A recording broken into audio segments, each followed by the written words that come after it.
All right, hello everyone. Robin here with Creative Connections. Today I am going to break down the drop swing with a steel mace. So before we attempt the drop swing, we want to make sure that our shoulders are primed and prepared for this movement. I am using a 7-pound mace. You can also start with a 5-pound if you have any shoulder impingements, but 7 is generally a good start. Okay, so to prepare our shoulders, let's start here in an order position. Elbow can start in at the ribs.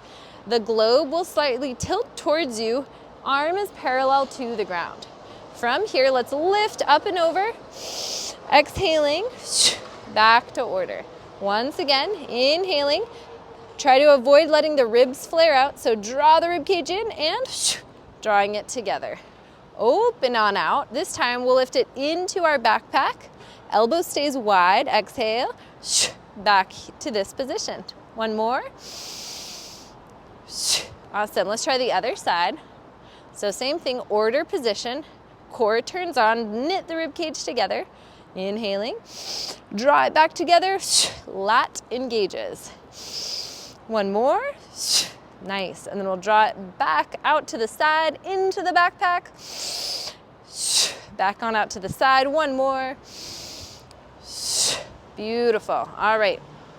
Next, let's come into a reverse guard to overhead press, just from the standing position. So reverse guard, thumb is facing down, crushing the mace here, and then we'll lift up and overhead, punch the knuckles to the sky. Nice long spine. From here, crush the mace, bring it back on down. Once more. When it's overhead, feel as if you're bending the mace in half. Awesome, let's try that on the other side. So we're trying these movements first to make sure that we can do them without pain. And this is definitely an intermediate movement, so if you've never touched a mace before, maybe start trying more of the beginner movements first. So here we go, with a drop swing, we're lifting it up and overhead. Nice and slow first. We'll release the hand that's close to the globe so it tips behind us. It's straight behind my back, and then I draw it back down to order position. Once again, punching the knuckles long, slowly lowering the mace. I have to be a little bit light with this top hand.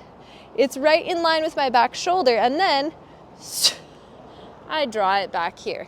This might be where you stay today, so to just understand the mechanics and how the mace is traveling in space with a drop swing.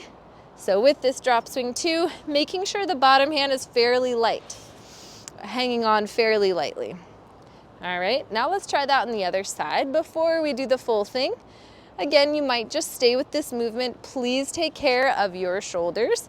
Not trying anything if you feel any impingements or pain. Good, so letting it go, and then we're pulling it straight on down to this position. Good. All right, let's see what the full thing looks like. So we're punching our knuckles to the sky.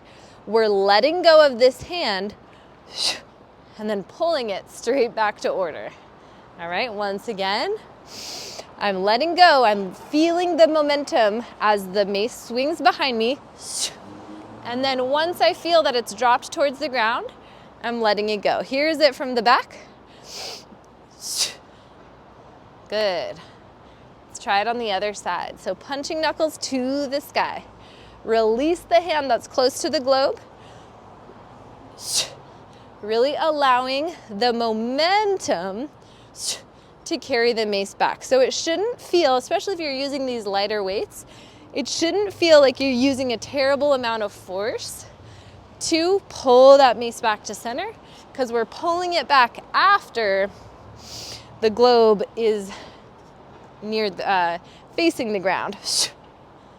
Good. So that is our drop swing. We can do things such as warrior 2 lunges into a drop swing. You can utilize this movement in a lot of different ways. All right, so that is the drop swing. I hope it was helpful. Please let me know if you have any questions or you want to get into more training. You can check out all my stuff in the link below. I will see you all in the next one.